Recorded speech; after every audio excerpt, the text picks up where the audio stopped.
Ya, pemirsa, pemerintah melalui Kementerian Ketenagakerjaan memastikan tunjangan hari raya atau THR bagi para pekerja khususnya di sektor swasta dapat dibayarkan tepat waktu menjelang Hari Raya Idul Fitri. Hal ini sesuai ketentuan yang berlaku bahwa THR wajib dibayarkan paling lambat 7 hari sebelum Hari Raya. Kalau cara wajibnya kan memang H-7.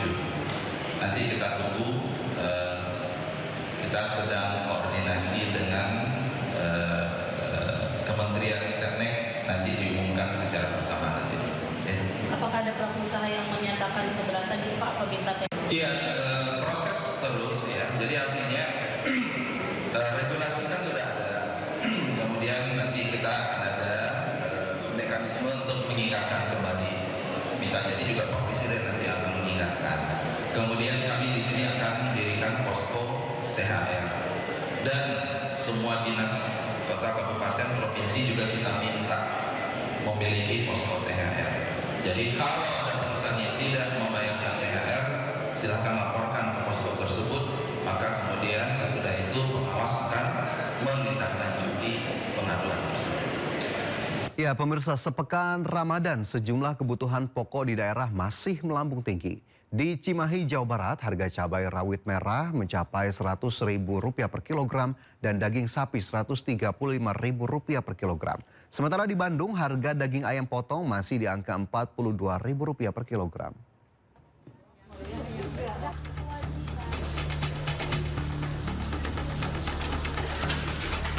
Sejumlah kebutuhan pokok di pasar tradisional atas kota Cimahi, Jawa Barat masih melambung tinggi.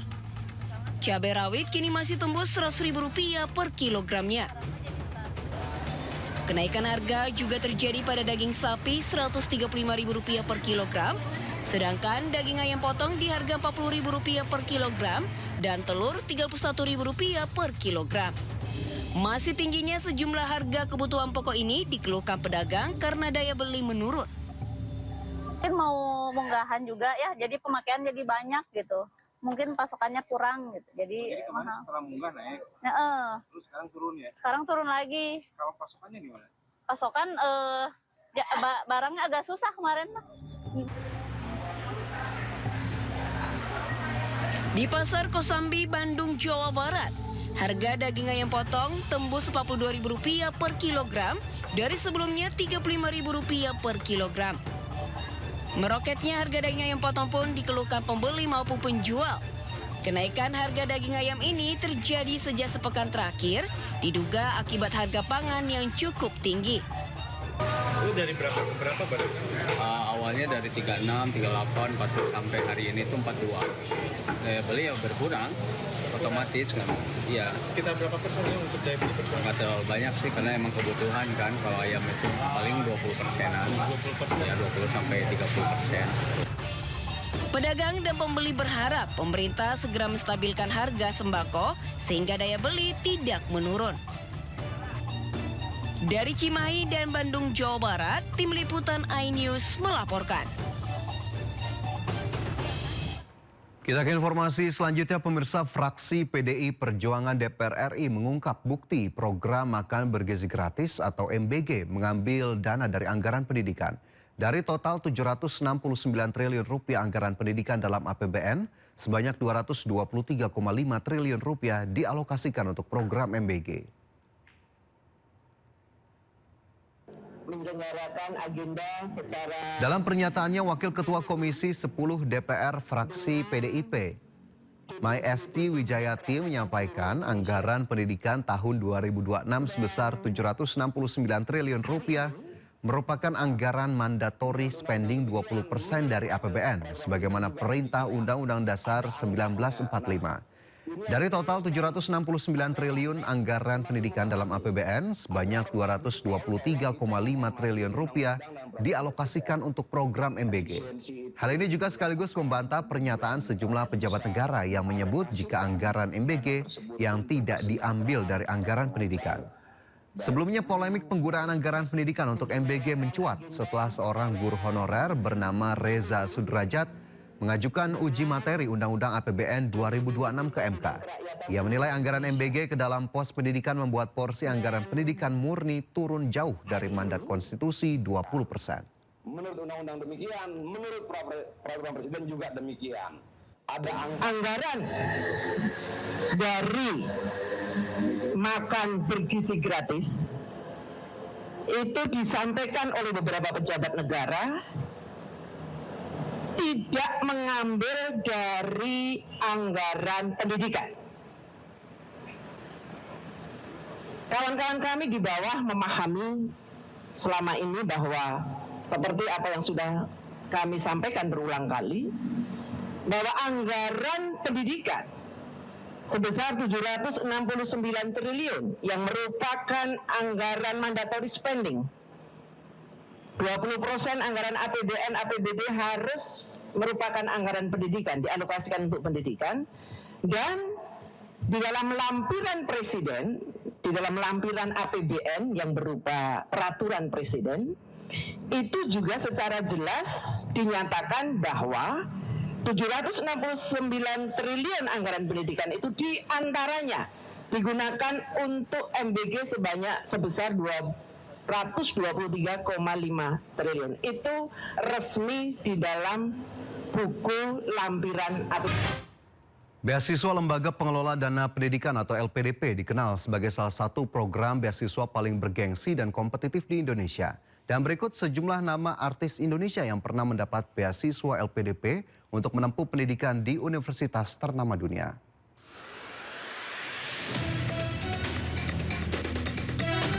Pertama, Maudy Ayunda, aktris sekaligus penyanyi tersebut menempuh studi S2 di Stanford University, Amerika Serikat.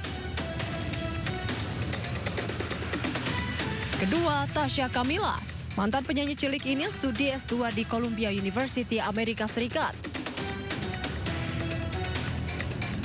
Kemudian ketiga, Gita Gutawa, putri komposer Erwin Gutawa tersebut menempuh studi S2 di London School of Economics and Political Science atau LSE di Inggris.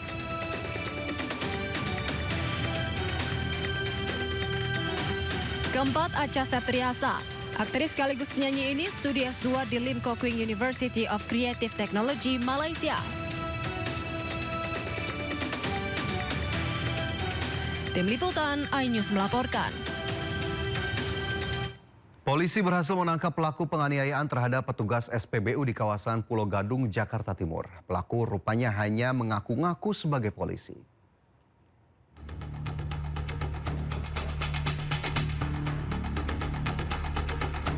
Polres Metro Jakarta Timur menangkap pelaku penganiayaan sejumlah petugas SPBU di Jalan Bekasi Timur Raya, Cipinang, Jakarta Timur.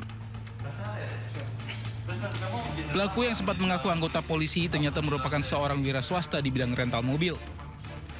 Dalam pemeriksaan terungkap bahwa pelaku berinisial JM diketahui memiliki banyak tanda nomor kendaraan bermotor palsu dan sering diganti untuk keperluan pribadi, terutama saat mengisi BBM.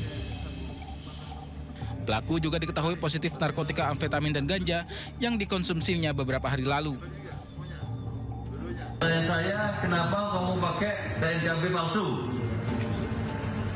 Siap untuk isi pertalite, Pak. Pertalite? Siap.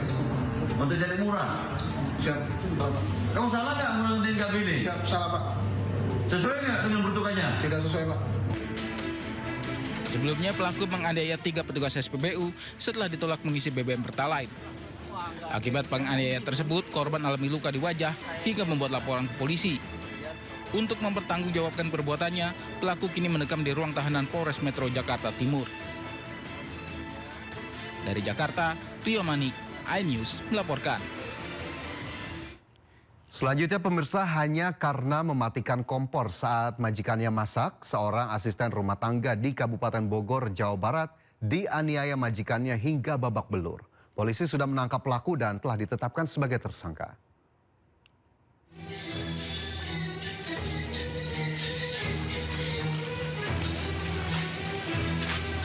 Seorang asisten rumah tangga berinisial FF mengalami luka di sekujur tubuhnya usai dianiaya oleh majikannya sendiri.